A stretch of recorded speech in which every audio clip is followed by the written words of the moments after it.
Bienvenue dans Afrique Presse, l'émission débat RFI TV5 Monde consacrée à l'actualité africaine et internationale de la semaine. À mes côtés aujourd'hui, Hassan Diop de Radio France Internationale, Stéphanie Hartmann d'Africa numéro 1 et Laurent Larcher de La Croix. Nous reviendrons sur deux événements politiques majeurs en Gambie avec la défaite de Yahya Jammeh face au leader de la coalition de l'opposition, Adama Barrow, une alternance pacifique qui n'était pas gagnée d'avance.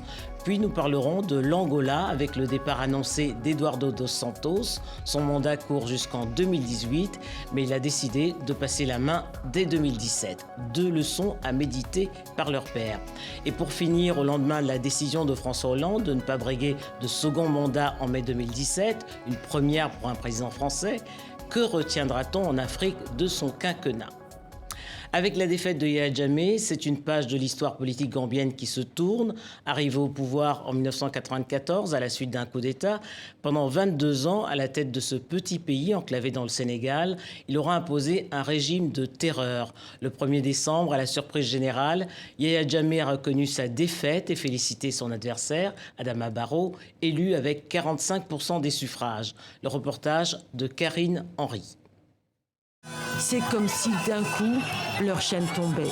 Ils sont descendus dans les rues de Banjul, ils ont convergé vers le rond-point de Westfield, lieu de rassemblement et nouvelle place de la liberté retrouvée.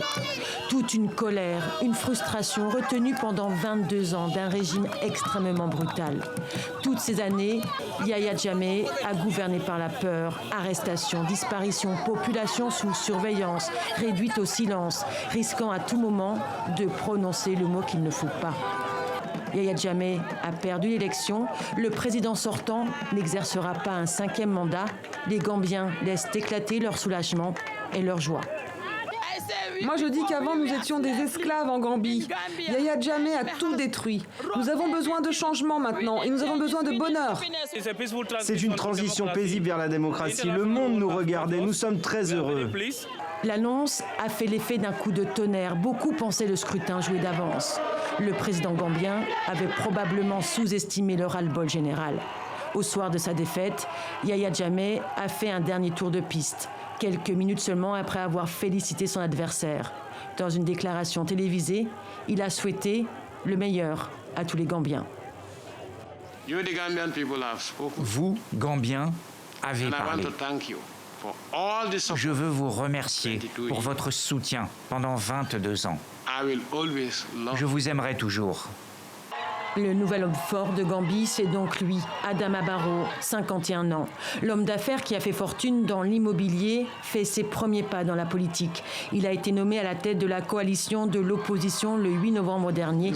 Il promet le changement. Il est temps de se mettre au travail. C'est une nouvelle Gambie, une nouvelle attitude pour le changement et le développement de notre pays. Depuis son indépendance en 1965, les Gambiens n'avaient connu que 2 présidents, Daouda Jawara et Yahya Jammeh, le second ayant renversé le premier par un coup d'État en 1994. Hassan Diop, je dois sourire. Usure du pouvoir ou sursaut démocratique pour l'autocrate qu'était Yahya Jammeh ? Sursaut démocratique et puis surtout respect du résultat des urnes par Yahya Jammeh. C'est surtout ce il aurait pu les contester, les résultats. Il aurait pu les contester et puis surtout jeter aux orties ces résultats. Mais la grande surprise, c'est qu'effectivement, il les a acceptés car on craignait, pendant son discours de campagne, il avait un discours qui était plutôt inquiétant. En disant qu'il n'admettrait pas de désordre, etc. Des propos plus ou moins inquiétants. Mais en tous les cas, le système à la fois électoral gambien a permis véritablement de tenir des élections transparentes et régulières. C'est avec des billes, des urnes.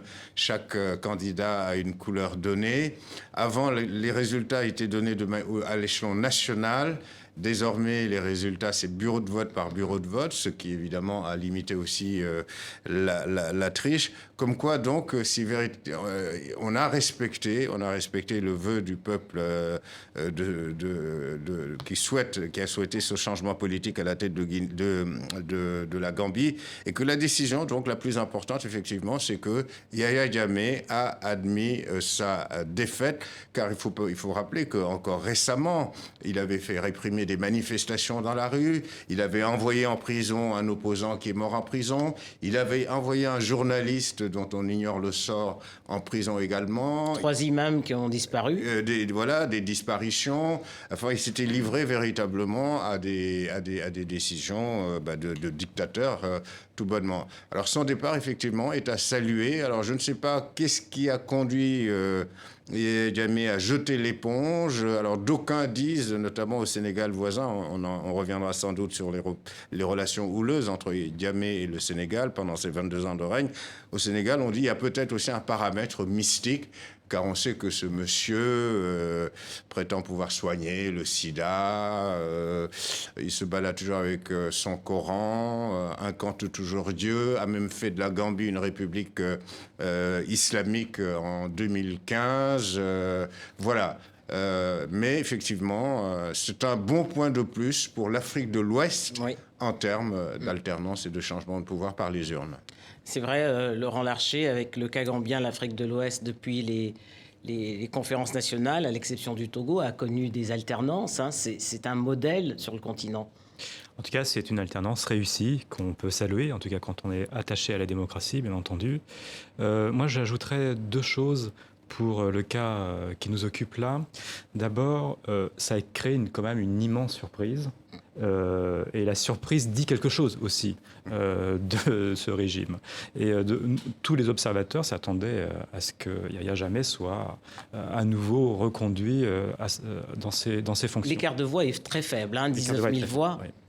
Et je crois qu'à ce stade, on ne comprend toujours pas la raison pour laquelle Yahya Jammeh ne s'est pas maintenu au pouvoir, en tout cas n'a pas, comme d'habitude, joué avec les résultats. Lâché par l'armée peut-être aussi ? C'est en tout cas la plus grande hypothèse qui est mise sur la table, à savoir que l'armée, qui était bien sûr son principal soutien, ne l'aurait pas soutenu là.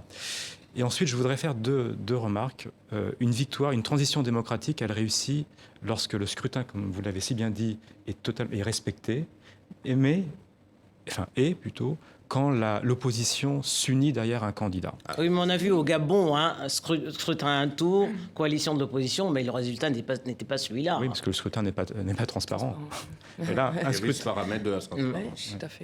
Un scrutin transparent, une opposition coalisée derrière un candidat, et vous avez de fortes chances d'assister à une transition démocratique. Stéphanie Hartmann. Non, tout à fait. C'est vrai que jusqu'ici, en plus, Yahya Jammeh trichait pas beaucoup. Il n'avait pas besoin. Il enferme. L'opposition était divisée. Il y avait ce règne de la terreur. Il faut savoir que Adama Barrow n'était pas normalement le candidat du Parti démocrate unifié. C'était Ousseini Darboe qui était en prison. Adama Barrow a été investi seulement début novembre. Donc c'est aussi une surprise pour lui. Moi, je pense qu'il est trop tôt pour...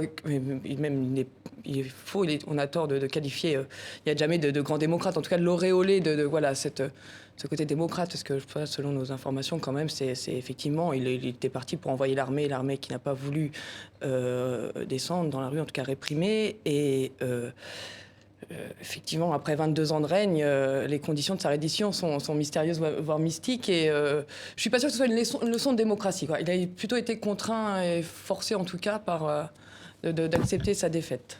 Un point, Hassan Diop, sur les relations qu'entretenait Yahya Jammeh avec son voisin immédiat et le Sénégal. Voilà, peut-on espérer aujourd'hui qu'avec l'arrivée d'Adama Barrow, les relations soient plus apaisées ? Absolument. Je crois que c'est le sentiment qui prévaut au Sénégal. Le Sénégal qui partage quelques 750 kilomètres de frontière avec la Gambie, excepté la façade maritime de la Gambie. La Gambie est levée tout simplement dans le Sénégal.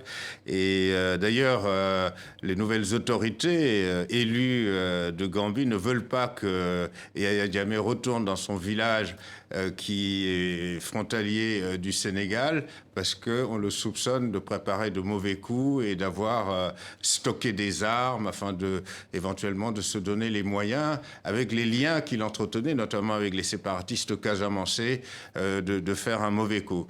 Ça, c'est une parenthèse. Il est évident que c'est un soulagement parce que le président Diouf, durant sa présidence, a connu 6 ans de relations houleuses avec Yahya Jammeh. Abdoulaye Wade, ça a été 12 ans. Macky Sall, qui est arrivé au pouvoir en 2012, c'est pendant maintenant 4 ans. Et les dernières décisions unilatérales de Yahya Jammeh a été de surtaxer notamment les taxes imposées aux camions de transport d'échange de marchandises entre les deux pays. Et puis c'est toujours opposé à la construction d'un pont. C'est opposé à la construction d'un pont. Et paradoxalement, d'ailleurs, c'est que Yahya Jammeh émane d'une armée qui a été formée par le Sénégal, parce qu'à l'indépendance, la Gambie n'avait pas d'armée, elle avait tout simplement une police. C'est à partir d'une tentative de coup d'État, d'un premier coup d'État en 1981 contre le président Diawara, que le Sénégal avait dépêché quelques 3000 militaires pour aider ce pays donc à maintenir l'ordre et à mettre sur pied une nouvelle armée, une armée nationale. Et c'est de cette armée que donc est sorti Yahya Jammeh comme un diable de sa boîte en 1994 pour commettre son coup d'État. À présent, en Angola, une page se tourne également. Eduardo Santos, qui dirige le pays depuis 1979, ne briguera pas de nouveau mandat en 2018. Il a annoncé cette semaine qu'il quittera le pouvoir en 2017. Retour sur le parcours du commandant en chef des Forces armées populaires de libération d'Angola. Un reportage de Karine Henry. C'est un homme peu enclin aux apparitions publiques, mais omniprésent dans tous les secteurs du pays. Arrivé au pouvoir en 1979, ce fils de maçon a imposé son autorité. Le président angolais dirige son gouvernement, commande l'armée et la police, nomme les juges, contrôle l'économie et les médias. Il réprime régulièrement l'opposition, comme à l'automne 2011, quand dans les rues de Luanda, on réclame davantage de liberté, de démocratie et de meilleures conditions de vie. Ce grand stratège a sorti l'Angola de la guerre civile. Il a aussi favorisé le boom pétrolier, mais ce bond en avant n'a bénéficié qu'à une infime partie de la population et surtout à sa famille. À commencer par sa fille aînée, Isabelle, surnommée la princesse, considérée comme la femme la plus riche d'Afrique par le magazine américain Forbes. Elle vient d'être installée aux commandes de Sonangol, la compagnie pétrolière nationale. À 74 ans, l'ancien rebelle marxiste semble fatigué par la maladie. En mars dernier, à la surprise générale, José Eduardo dos Santos annonçait sa retraite pour 2018, un an après les prochaines législatives. Personne n'y croyait vraiment. Aux dernières nouvelles, il s'en irait bien plus tôt. Assane Diop, après la leçon de Banjul, la leçon de Maputo.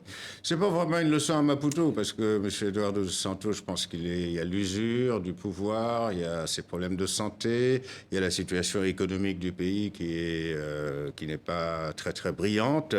Il est fils de maçon, mais sans jeu de mots, ce n'est pas un président bâtisseur. L'indépendance du pays, c'est pas lui, c'est Neto. C'est pas le vainqueur de la guerre civile contre Savimbi, contrairement à ce que l'on dit, mais plutôt les troupes cubaines de Fidel Castro. Fidel Castro a dépêché un corps expéditionnaire qui a contribué à la défaite, en tous les cas à affaiblir Savimbi, et puis après la fin de la guerre froide a fait le reste. Donc voilà, Eduardo dos Santos est comptable, à mon avis, d'un pouvoir usé, d'un pouvoir corrompu, d'un pouvoir qui a détourné un maximum d'argent des rentes pétrolières au profit d'une clique au pouvoir, excusez-moi ce terme suranné, et honnêtement, il laissera derrière lui un bilan que beaucoup, ou en tout cas que la majorité des Angolais, excepté ces messieurs habillés de rouge qu'on voit dans les images, actuellement peut-être, mais excepté ces messieurs et dames, je pense que beaucoup d'Angolais ne regretteront pas son départ, et que son départ, pour moi, n'est pas du tout la manifestation d'une attitude démocratique. C'est une analyse que vous partagez, Laurent Larcher ? Oui, je crains que c'est parfaitement exact.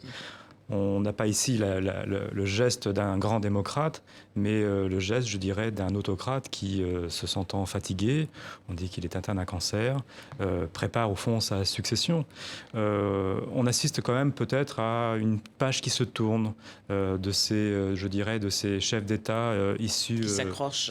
Oui, mais aussi de ceux qui sont issus au fond du marxisme des années 70, qui ont pris le pouvoir, qui ensuite sont convertis à une forme de libéralisme le plus outrancier, au service juste, vous disiez, d'une clique, oui, ou d'un clan, aux dépens, en tout cas, de l'immense majorité.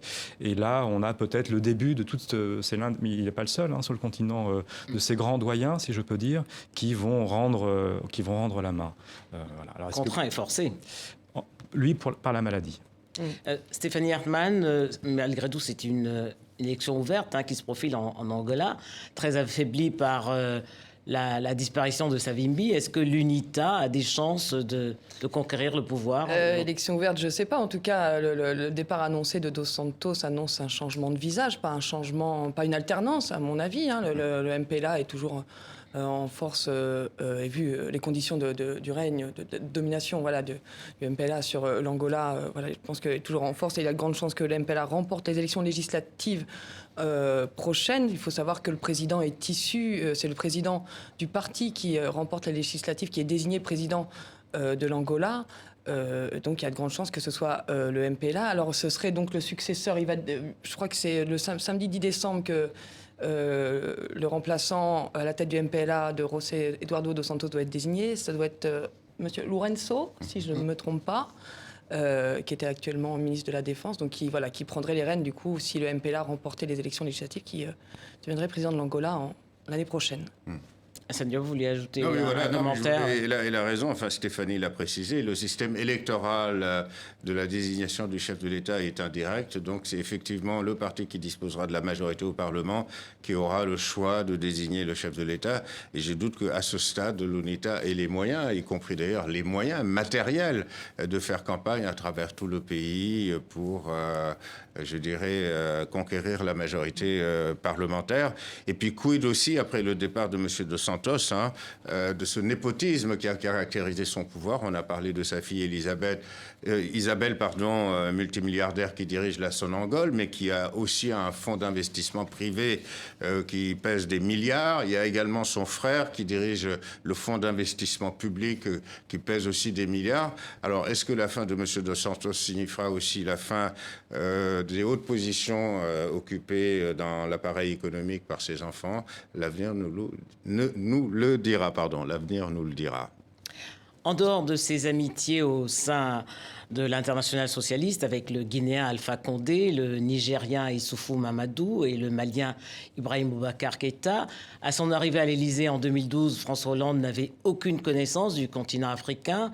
Les crises maliennes et centrafricaines ont fait de lui un commandant en chef alors qu'il s'apprête à quitter le pouvoir. Quelle image garderont de lui les Africains, Hassan Diop? Écoutez, une image positive. Moi, je reviens d'Afrique il y a quelques jours. Honnêtement, c'est l'image de dignité qui revient. Et l'image de cohérence aussi. C'est-à-dire que François Hollande, la plupart des commentateurs disent, avant même que ce ne soit la droite qui l'ait affaibli, c'est son propre camp, la gauche, au plus large terme, qui l'a affaibli.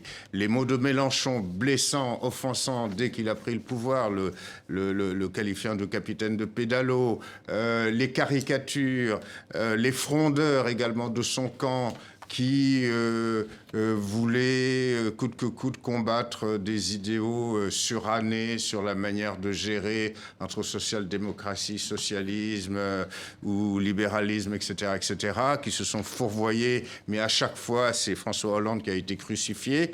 Dignité aussi parce qu'effectivement, il a tenu compte de l'attitude de l'opinion à son égard. L'opinion n'a pas voulu tenir compte de ce qui est son bilan, de ce qui a été véritablement son action politique. Il dit, voilà, je respecte la position de l'opinion, donc je ne me représente pas. Et ultime humiliation de son camp toujours, on a voulu lui imposer une primaire alors qu'il est le sortant. Et d'ailleurs, je rappelle que la droite républicaine qui vient de désigner François Fillon comme candidat, dans ses statuts ne prévoit pas justement que s'il a un président sortant, ce président sortant sera soumis à une primaire. Il sera automatiquement le candidat. Bref, en tous les cas, il s'en va avec dignité et puis avec cohérence par rapport à certains discours qu'il tenait enfin aux Africains, l'alternance, le respect de l'alternance au pouvoir. Il a demandé à Kabila, il a demandé à beaucoup de dirigeants africains qui s'entêtent à rester au pouvoir. L'alternance au pouvoir, il n'a pas toujours été entendu. Il n'a pas toujours été entendu, justement. L'alternance au pouvoir, c'est respecter la décision populaire. Voilà. Et lui, au moins, il respecte cette décision populaire. C'est cette image qu'on gardera de François Hollande en Afrique, Laurent Larcher. Alors moi, je partage moins l'image, pardonnez-moi, Assane Diop. D'abord, il n'y a pas une Afrique, donc c'est compliqué si votre question c'est du point de vue de l'Afrique ou du point de vue des Afriques plutôt. Je pense que du point de vue, évidemment, au Mali, on va garder C'est surtout l'Afrique francophone qui est concernée, parce qu'il a eu très peu de contact avec l'Afrique anglophone, excepté l'Afrique du Sud et le Nigeria. Oui, c'est ça, c'est que là, oui, parce que pour son crédit, en revanche, il a essayé d'être plus présent, il a essayé de pousser la diplomatie française plus présente dans l'Afrique anglophone, à la différence de ses prédécesseurs.